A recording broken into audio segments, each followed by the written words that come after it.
which of these two opinions. In this case, since the halakha has never been determined, therefore, like I said, when in doubt, you do without when it comes to a blessing. And remember, when it comes to performance of a mitzvah, the core essential is to actually perform the mitzvah, to do the mitzvah. The blessing is like an added blessing, no pun intended. And therefore, if you do the mitzvah without the blessing, you still did the mitzvah. And in this case, since we're concerned that maybe indeed if you miss a day, you're now out and you don't have the whole chain, therefore, when somebody misses a day, we don't say the blessing. Now, interesting thing is that the halakha says it gives you some potential advice on how to go about technically saying the blessing. And that is, hear the blessing from somebody who's anyway saying the blessing because they're doing the mitzvah, and ask them to have you in mind. Or even if they just listen, you say amen, then it's considered like you said the blessing. Or I can say this is the reason why in every synagogue, the Sfirat Omer, the counting of the Omer, is done in the following manner. That the Chazan, the cantor, whoever's leading the services, and or the rabbi, okay, a designated person, first says the blessing out loud, and says the counting of the day, and then everybody says it for themselves. Perhaps one of the reasons is because in case anybody needs to hear the blessings, they can hear the blessing from him. Also, in everybody to know what day they should be counting. Now, another very interesting thing is, related to this, how about if somebody remembered during the day, whoop, I forgot to count last night. What do you do then? And in that case, in order not to be missing the link, you count the middle of the day, but without the blessing. Why can you not say the blessing? Because recall what I said previously, you're not doing the full mitzvah because you didn't start counting at night, you don't have a full day. But in terms of not having lost that chain, that unbroken chain, you've definitely succeeded. Okay? So that's as far as that's concerned. Another very special thing to be aware of, what did I just say? The counting of the Omer is, like every mitzvah, the implementation, the doing of the mitzvah, get the mitzvah done. So technically speaking, the moment I say today is 5 days to the Omer, and it's the time that you could already count, meaning it's after dark, it's done. I already counted the Omer. So let's say if somebody comes up to me and asks, what do we count tonight? And it's already after dark, and I go, oh, tonight we count 5 times. 5. I've already counted. Maybe. Now I can't say the blessing. Maybe tomorrow I can say the blessing, but I could be that I've already performed the mitzvah. And remember, when we do a mitzvah and we say a blessing on the mitzvah, the blessing has to come prior to the mitzvah being done. Therefore, the custom is, and that's why you'll find in Judaism everything has to be backwards. So the custom is, right? Everything's backwards. For example, if you greet a person, you say Shalom Aleichem. What do they say to you? Aleichem HaShalom. Turn everything around. Shalom Aleichem. Shalom. So what is backwards? What is backwards? When somebody asks you, what do we count? What are we counting tonight? What do you respond? Yesterday was this. So in order for you not to be counting, even by mistake, counting the Sfirat Omer. Okay? It's good to know. I just want to make sure we went through all aspects. Also, it's important that when you start the blessing, to know what the counting of the day is. I mean, it's best, I should say. It's ideal that when you start the blessing, you know not only in general that you're going to be counting the Omer, but actually even the specific aspect of the mitzvah, namely that you are going to be counting this particular day. In general, whenever you make a blessing on a mitzvah, you're supposed to know exactly what the mitzvah that you're going to perform is being blessed now, which particular one. Okay. Going forward, another very beautiful, aspect of counting of the Omer, which is actually hinted in the verse. I want you to turn to page 500 in the Chumash.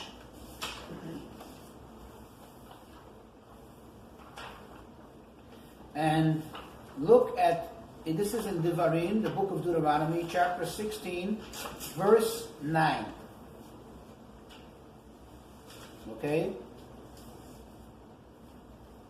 You see this? It says, 7 weeks count for yourself. From the time the sickle begins felling the standing grain, begin to count 7 weeks. Now the word standing grain in the Hebrew appears as the word bakama, okay, which literally means, what does kama mean? Standing. It's obvious that in the translation, they didn't say just standing, this is standing grain, because that's what it's referring to. So the sages tell us that if you read the verse slightly out of context, this is what the verse would read. Standing, begin to count 7 weeks. You see that? If you were to read it that way, putting the punctuation slightly in a different place. What application does that have? Well, it's preferable to stand while counting Sfirat Omer for this reason. You see that? In other words, there are many different types of mitzvot. Okay? And there are many mitzvot that are done specifically standing. Some are done specifically in a seating position. And this one, preferably, should be done. I think preferably, if somebody has a hardship standing, obviously, it overrides that. It's not like the Amidah, per se, but it certainly is hinted in the verse where it says, standing, you should begin to count. Okay? So I think we covered more or less the actual halachot of the counting. I want you to turn in the prayer book to page 140. Okay? I'm sorry, starting 139, forgive me. Bottom of the page. After we do the actual counting of the Omer, we say a prayer. And that prayer, first and foremost, begins, like most prayers, with our yearning, with our desire, with our prayer, that Hashem returns the service in the Holy Temple. Because obviously, when it was done there, it wasn't just counting superficially like we're doing today, but it was literally counting from the Omer. The Omer was offered. And then it would culminate with that special offering on Shavuot in actuality. We don't have that, so we're praying for it. Then we say a psalm and another prayer, and then look at the bottom of page 140. In bottom of page 140, we say a special prayer asking Hashem to help us purify ourselves, to help us elevate ourselves. And we say, just like you commanded us to count the Omer in order to purify our souls, which I'll get to in a moment, which is really the whole reason behind the counting of Omer. And then we say, and I counted 8, the blemish that I have caused in the Sphira. You see the parentheses? It says, say the Sphira indicated below the Omer count of the day, right? It should be rectified. Now, if you look at the counting of the day, there are Sphirot. Any day. Okay, start with the very first one. It says Chesed, go on page 136. Chesed, Shebe Chesed. We read Chesed of Chesed. The next one is Gevura, Shebe Chesed. Now you know that this is the Sphirot. In English you would call them the attributes, or the emotional attributes. These are spiritual realms, spiritual levels.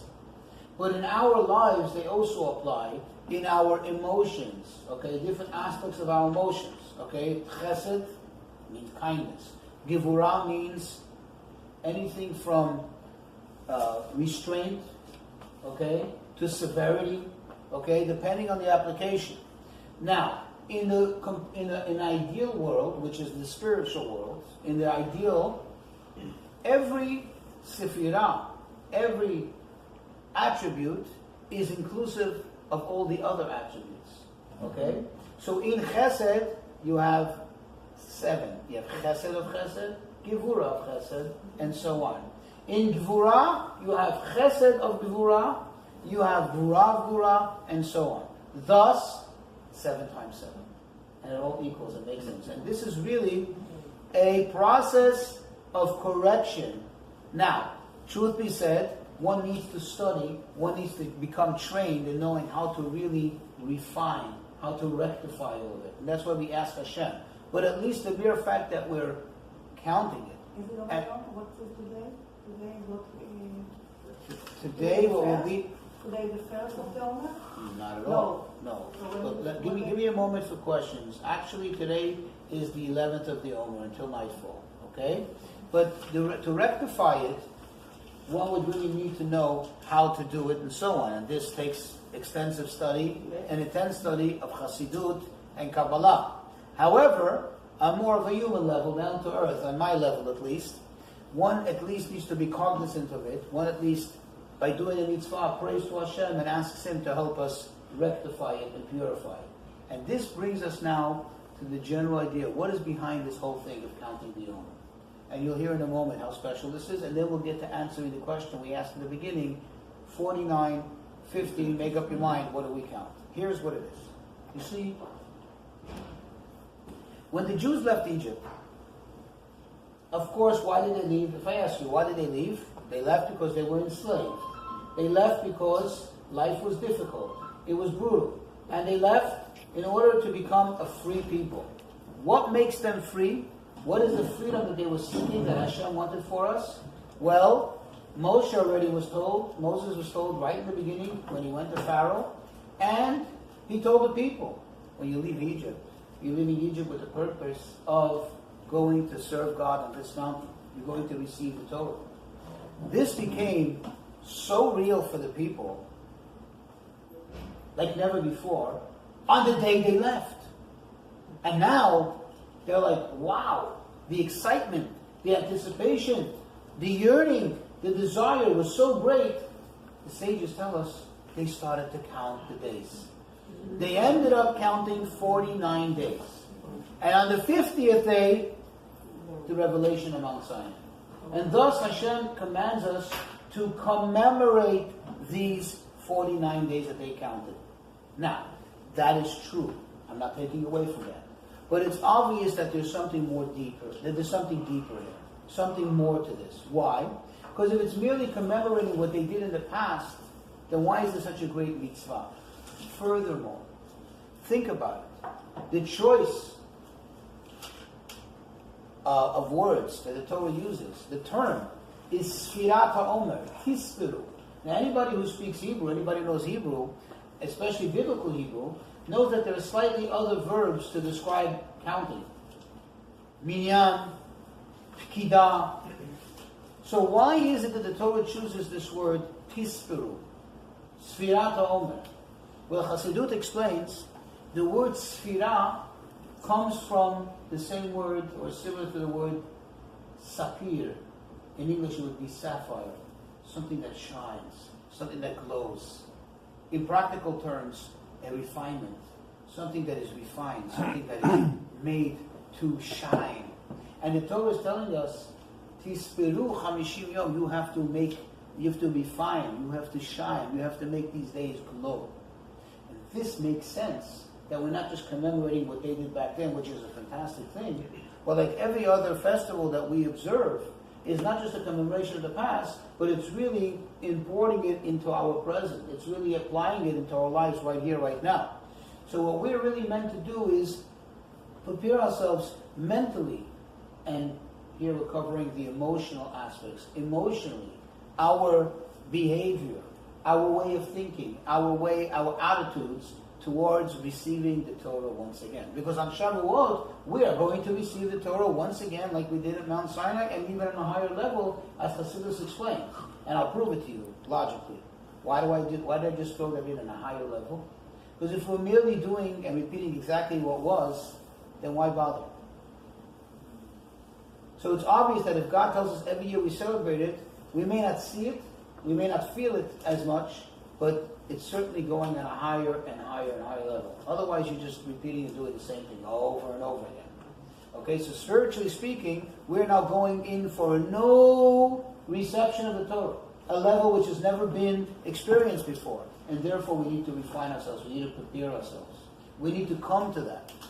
And this brings us to the answer of the original question.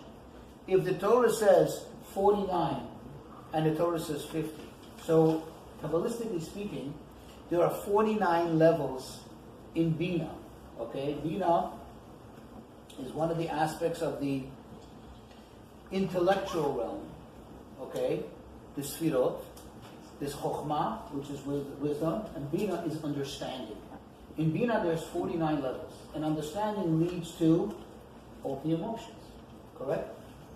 Think about it. When you understand something, when you contemplate something, I'm talking practically speaking, it develops in you either that kind reception of the thing, or a push away rejection of the thing, love or hatred, right? It develops in you a determination to want the thing so much, or to not want it that much, and so on. or to not want it at all, or to push it away, to reject it, and so on. So Bina is what leads to it. There are 49 levels. Actually, there are 50 levels.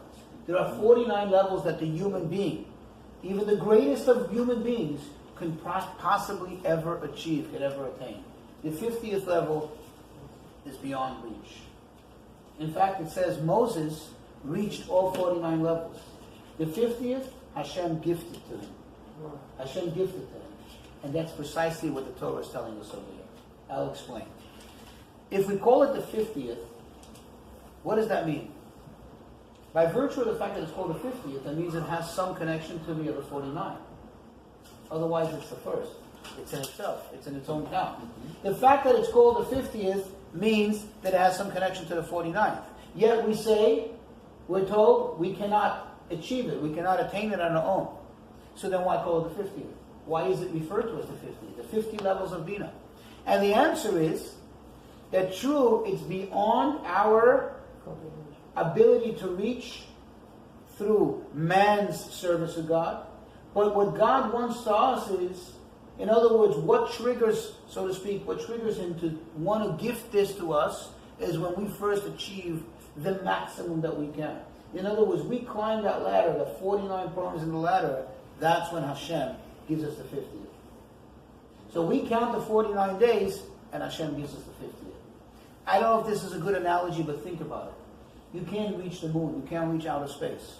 But once you're able to break out of whatever gravity is, then you're free to go. Then you can float in space as long as you want. You understand? Then you don't need any special power to push you. You're there. It's easy to you. I'm just using that as somewhat of a metaphor to help us better understand. And that really is the aspect of Sfirat Omer, of making the days Sfirah, of making them shine like sapphire, making them glow. Now, is there any questions on Sfirat Omer, any aspects of it, any of the laws? Okay? So I encourage everyone, even if you haven't done so yet, start tonight. And by the way, you go on Chabad.org, you can download an app that reminds you every day to do the Sfirat Omer. Okay? It's very practical. Today, there's no way to forget Sfirat Omer. Okay? It's goof proof. Yes. It's like foolproof. Remember that there was, I almost want to call it yesteryear. There was this for dummies, that for dummies. Now everything is goof proof. You don't even need to be a dummy in order to access this. You just got to download the app and it's there. Okay?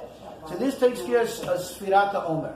Now I do want to address another thing that coincides with Sfirat Omer, with the time of Sfirat Omer, and this is something which goes through, what's it called again? It happens to coincide with Sfirat Omer, but not directly related to the actual Sfirat Omer, to the actual counting. And that is that during this time period, as the Talmud says, between... I'm sorry? The Talmud says between Pesach and Shavuot, between this time period, between Passover and Shavuot, 24,000 students of Rabbi Akiva died. 24,000 students, practically all of his students. And these are the top of the top, the creme de la creme of all the students. You can imagine if they were the students, personal students of Rabbi Akiva, that they must have been at an extremely high level. And they all died in this time period. And the Talmud tells us why. Because they didn't treat each other with the utmost proper respect. In other words, they didn't treat each other properly in the most respectful manner, and Hashem punished them, and an epidemic broke out, and they all died. And we mourn, once again, not just to mourn the past, because you want to mourn the past, I think the whole Jewish calendar should be full of mourning, because every day, at some period, whether it was in the concentration camp, whether it was a pogrom, whether it was part of the Inquisition, we should always have, God forbid, a reason to mourn. We don't look for reasons to mourn. But the reason why we do, we do observe this mourning period, and I'll explain to you to what extent and what we do, what we don't do, is in order for us to remember, in order for us to be cognizant of the fact that we need to improve our relations and how we treat each other, the respect that we have for one another, or we should have for one another. especially considering that that's what all this is all about. I just explained, Sfirat HaOmer is about refining our midot, our character traits, and refining the way we behave, not just in ourselves, but more importantly towards others and with others. And this is the what's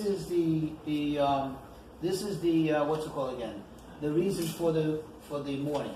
What is the actual mourning? What is the mourning that takes place? And what do we do? So typically in this time period, there aren't any major festivities like weddings. We don't perform weddings during this time period. Even like if somebody has a bar mitzvah that's done without any live music, we don't take haircuts. You don't buy new clothing. We're not talking about essential stuff like socks and underwear. We're talking about buying new wardrobes, things that typically bring joy. Okay, now I don't know, I have this question, I don't know for sure, but a woman that already has a closet with 50 shoes, is she allowed to buy shoes? Because shoes don't typically go into this category, because shoes are considered to be an essential. Mm-hmm. But if it's an elective shoe, because it's another high heel pump or something, I don't know, so please don't quote me on that, okay? How essential is that? Or it may be, she can't live without getting another pair of shoes. I don't know, but putting the humor aside, seriously speaking, this is generally the time period. We don't take haircuts, and that's why you'll even notice people maybe who typically, they're observant, but typically let's say they shave, they cut their beard, they won't touch it during this time period and so on. Now, it's exactly when this time period lasts. We know it's for sure 33 days. Does it start from the first day of Passover, first day of counting of the Omer? And therefore on Lag BaOmer, everybody heard the word Lag BaOmer, the 33rd of the Omer is when they stop dying? Or does it start from Rosh Chodesh, Iyar, and goes all the way close till Shavuot, which is 3 days before Shavuot? And Chabad, the custom is that we observe it throughout, from the beginning until 3 days before Shavuot. Okay? And then actual haircuts we don't take until the eve of Shavuot. As far as weddings are concerned and so on, since this time period it gets choked up and there's a kind of bottlenecks, especially in communities where there are a lot of families and a lot of weddings, even a Chabad community, 3 days before Shavuot, they already begin celebrating performing weddings and so on. So in short, that wraps up Sfirat HaOmer. And the most important thing is, just like Hashem tells us to make our days refine and make them shine, Sfirat HaOmer, Hashem should shine His light on us, and certainly, like we pray over here, bring us back to service of the Bet HaMikdash speedily in our days. Because the blessing is not the essential part. What is the essential part? Is the implementation, the actual action of the mitzvah. That's what really counts. The blessing is just, so to speak, an added blessing. No pun intended. Okay, an added blessing. So even if you didn't have the blessing, and you did the mitzvah, you still did the mitzvah, you're just missing the blessing. So, but if you indeed are not supposed to say a blessing, and you say one, guess what happens? Not only you haven't done a mitzvah, not only you haven't done something positive, but now you've done something negative by saying an unauthorized blessing. In other words, saying Hashem's name in vain. And therefore becomes a transgression. Right. And welcome back to the practical Parsha. Actually today, being that we're in the time period between Pesach and Shavuot, between Passover and the celebration where we receive the Torah, and there's a very, very significant mitzvah which we perform, or should perform throughout this time period. I'm going to focus on that rather than focusing on this week's Parsha. So this is all about Sefirat HaOmer. Quote, the counting of the Omer. The counting of the Omer. So first I want to get the sources. We're going to have the sources now of the counting of the Omer. I'm just shutting my phone down. Thanks for the reminder. The counting of the Omer, it's the two places that it's mentioned in the Torah, and then we'll work through there and you'll better understand the laws, and then we're going to focus on the esoteric meaning of it, the mystical meaning of it, and so on. Page 322 in our Chumash, which is Vayikra, Leviticus, chapter 23, verse 15. Chapter 23, Capítulo 23, verse 15. Vayikra, page 322. Okay, so you're right up here. So it says like this: you shall count for yourselves from the day after the day of rest, which is Pesach, after the first day of Pesach, From the day on which you will bring the Omer wave offering, the Omer wave offering is, and I'll explain soon, is from the new harvest, from the new wheat that grew. After you bring that, which you bring on the first day of Pesach, you should count 7 complete weeks they shall be. So the Torah is telling us you should count 7 complete weeks. Let's do the math. How much is 7 complete weeks? 49 days. Okay? Until the day after the 7th week, you shall count 50 days. And you shall bring a new meal offering to Hashem. Okay? This is the source that is the premise of the mitzvah of counting the Omer. So now, give me your attention, I'll explain exactly what's going on. Pesach, Passover, in the Jewish calendar, always coincides with spring. In Israel, okay, which is where we follow, this is all the directives about the Holy Land, this is the time when the wheat is already beginning its process of entering the phase of harvest. Meaning, not all the wheat is yet ready, not all the barley is yet ready, which actually the barley is the quickest to ripen, but they're beginning to ripen. So from the new harvest, an offering has to be brought to Hashem, and that is the offering is called the Omer. There's a certain measure. And there was a whole process, and I'm not going to get into the details, a whole ceremony process of how they collected this wheat on the night of Passover. So imagine while everybody's doing the Seder, they would go out there. It's a mitzvah. Even though you shouldn't be harvesting, you shouldn't be cutting wheat and doing these type of tasks on the festival, because it's like Shabbat. However, in this case, that the Torah mandates to do it, they not only were allowed to do it, but they had to do it. And they would go out, and there was a whole ceremony. People would gather and watch them cut it. And then in the morning, they would offer it. They would roast it on the fire, grind it, and offer it as an offering to Hashem. And from that moment on, everything that grew up to that point is now permissible, is now available for consumption. Whereas until that time, you weren't allowed to eat from the new harvest. Now, fast forward on the festival of Shavuot, which is after the counting of 49 full days, and then the 50th day, they would now bring an offering from the new wheat.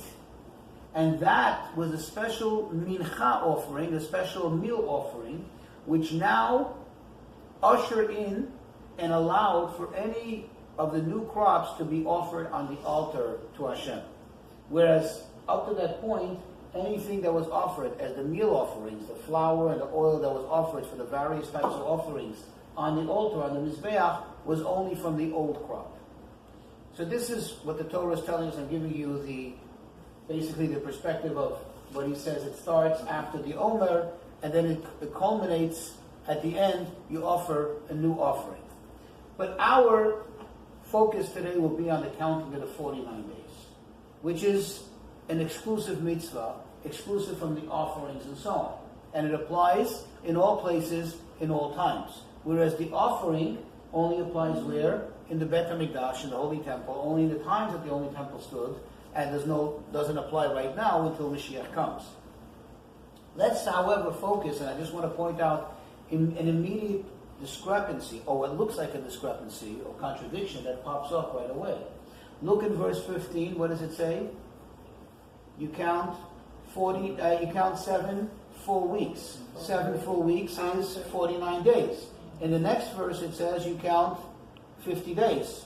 And make up your mind. Is it 49 days or is it 50 days? We'll get to that at the latter phase of the explanation of this. First, I want to go through the laws of counting of Sfirat HaOmer.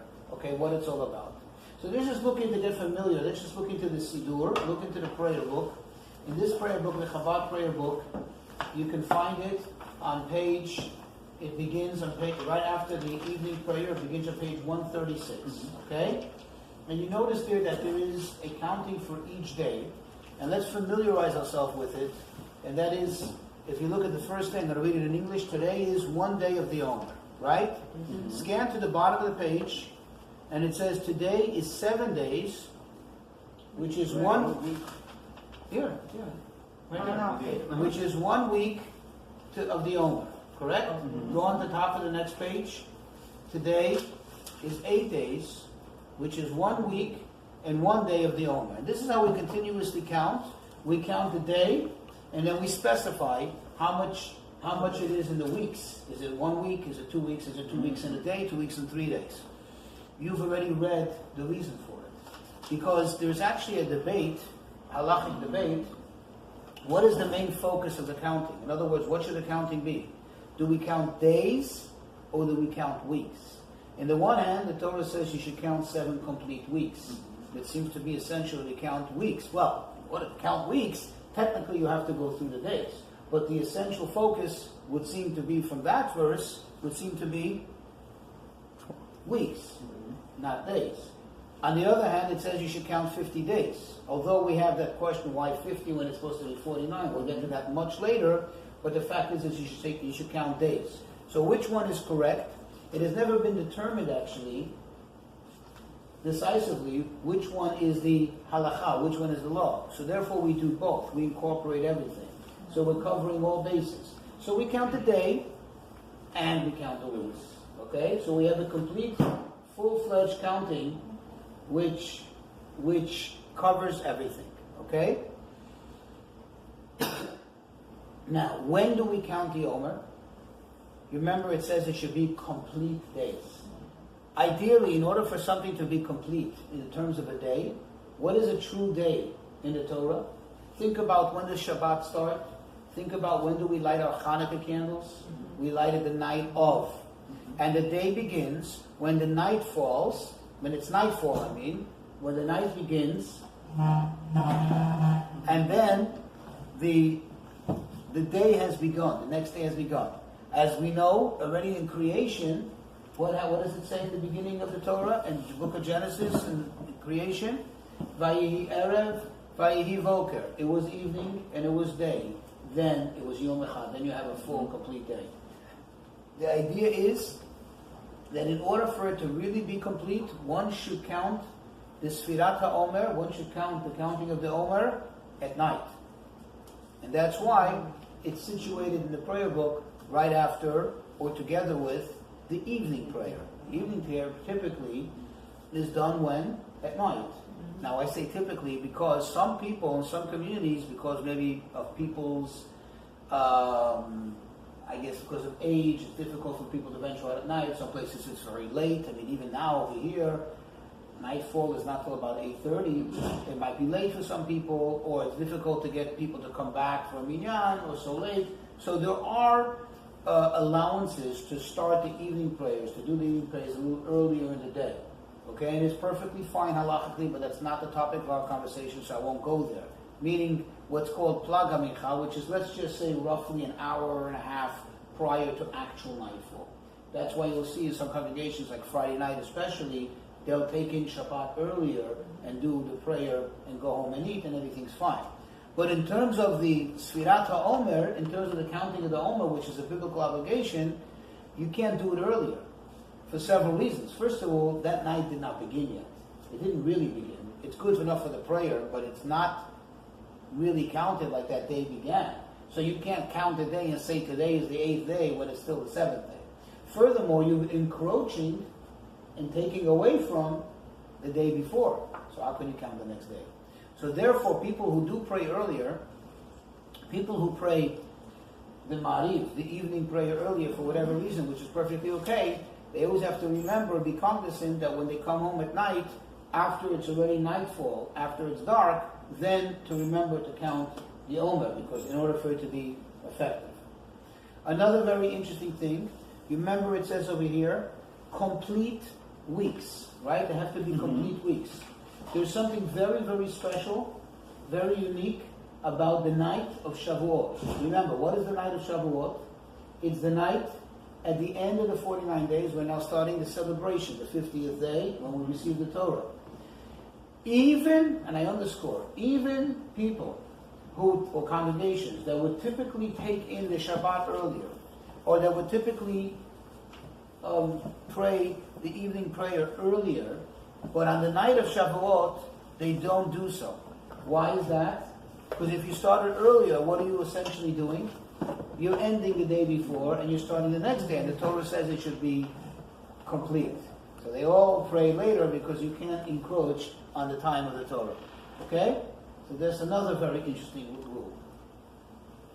Now, as far as the blessing is concerned, and especially as far as if anybody has not yet started, or they wasn't aware of it, I want to explain to you something very, very special. Every night when we count the Omer, every single night, we make a blessing. Okay? We say in the blessing, like any mitzvah we do, we make a blessing, we say, blessed are you, our God, the King of the universe, who has sanctified us with his commandments and commanded us to count the Omer. It's the mitzvah of counting the Omer. And for 49 days, every night, we make this blessing. Here is an issue that may be. Halachically, legally speaking, there are actually two prevailing opinions as to how we view these 49 days. In other words, what legal status does it have in terms of the counting of the Omer? Is it indeed one big mitzvah, which happened to consist of 49 separate parts, but it's one mitzvah, it's like one chain, happens to have 49 individual parts. Let's look at it as links in a chain. It has 49 links. And therefore, would be a separate discussion, but therefore it could warrant 49 individual blessings, but it's still one long mitzvah. Or do you say no? Each mitzvah, each day, is a mitzvah in itself. It happens to be in a consecutive chronological order, and therefore if I start counting a week later, I don't count from day one, I count where everybody is, because there are days already, so to speak, predetermined, designated by the fact that they have been counted and they are between Sukkot, Pesach, and Shavuot. Now, what is the difference in the application? What difference is if you view it this way or that way? Well, the difference would be somebody misses a day. For whatever reason, they forgot, started late. If you say it's one whole mitzvah that happens to consist of 49 parts, the moment you're missing a link, you can no longer really continue to do the same mitzvah. It's like when you have a chain and somebody removes a link, you pull it, you're not pulling that other end because it's not connected. And therefore, you should discontinue saying the blessing if you missed a day. However, if the true halacha is, meaning the other opinion, which says no, each individual day is its own day. Similar to, let's say, Hanukkah. I'll give you an example. Now, Hanukkah is 8 days, right? What happens if somebody didn't light the Hanukkah candles for 7 days?